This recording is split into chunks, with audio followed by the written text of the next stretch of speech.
I never intended to buy a house in Ravenwood, a small town surrounded by thick forests and winding rivers. I was 29, fresh out of a failed startup and looking for a place far from the city's chaos. Ravenwood had an old-world charm that drew me in immediately, cobblestone streets, gas-lit lamps, and a silence that felt alive. My cousin, Naomi, had grown up there, and she insisted it was the perfect place to start over. The house itself was on Black Hollow Road, an unpaved lane that disappeared into the forest. It was a Victorian structure, 3 stories of red brick and ivy, with bay windows and a porch that sagged in the middle. The realtor, a wiry man named Victor Crane, handed me the keys with a grim expression. "People rarely stay here more than a year," he said. "Some leave because they can't take the quiet. Others leave for different reasons." I laughed, thinking it was a sales tactic, and stepped into the musty interior. Dust motes floated in the sunbeams streaming through the stained glass, and the air smelled of old wood and damp stone. I spent the first few days cleaning, unpacking, and exploring every corner of the house. The attic was filled with boxes of old books and photographs. The basement had a stone-walled wine cellar that hadn't been touched in decades. It was on the 4th night that I heard the first sound. I was in the library, reading by candlelight, when a soft tapping began upstairs. At first I thought it was the wind, or perhaps a branch scraping against a window. But the tapping became rhythmic, deliberate, 3 sharp knocks, a pause, then 4 more. I froze, heart hammering.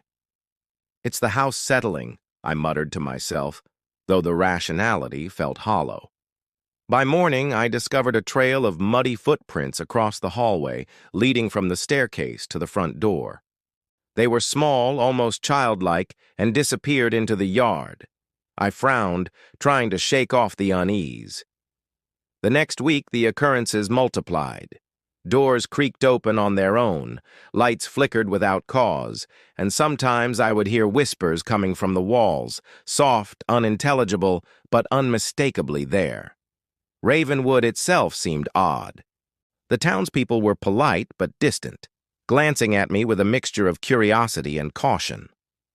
One afternoon, I visited the local cafe, a quaint place called the Copper Kettle. The owner, an older woman named Mabel, noticed my unease immediately. "You've moved into Black Hollow Road," she said, setting a cup of coffee in front of me. "You'll see things, hear things. Best advice I can give? Don't ignore them, but don't follow them either." "I don't understand," I said, taking a sip. Mabel's eyes darkened. "Some houses remember, some call."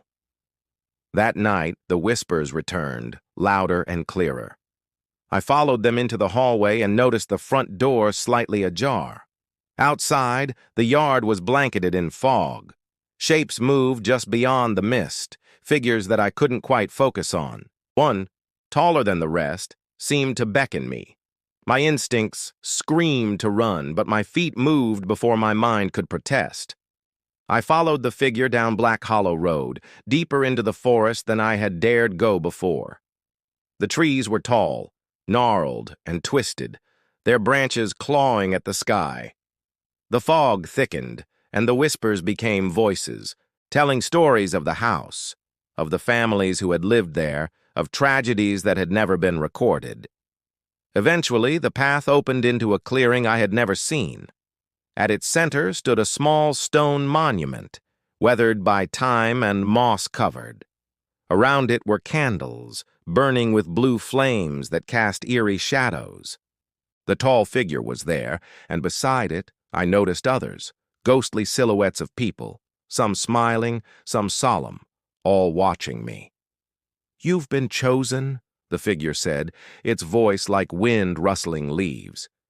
"To remember, to witness, to preserve what the house knows." I don't understand," I stammered. "The house speaks to those who listen," the figure continued. "It calls for those willing to see beyond the veil. Not everyone can answer." Fear and curiosity battled within me, but something deeper, almost instinctual, drew me toward the monument. I stepped closer, and the world shifted. The fog lifted briefly, revealing memories embedded in the house itself. Laughter of children long gone, arguments, heartbreak, love, betrayal. I saw every family that had lived on Black Hollow Road, their lives etched into the walls, the floors, the very stones of the house. "You see now," the figure said softly. "You are a keeper. You carry the memories forward. You will remember what others forget." Hours, or perhaps days, passed. When I returned to the house, everything seemed unchanged. Yet I felt different.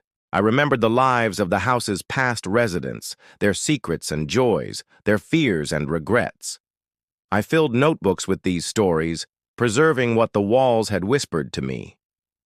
Ravenwood remained quiet, the town's streets hiding the mysteries of Black Hollow Road. I never saw the figures again, but sometimes when the fog rolls in, I hear whispers through the walls and feel the weight of the house's memories pressing gently against me. I write now not only for myself, but for the lives that once lived there, the voices that demand to be remembered. The house on Black Hollow Road is alive, and I am its keeper, chosen to see, to remember, and to ensure that nothing is truly lost.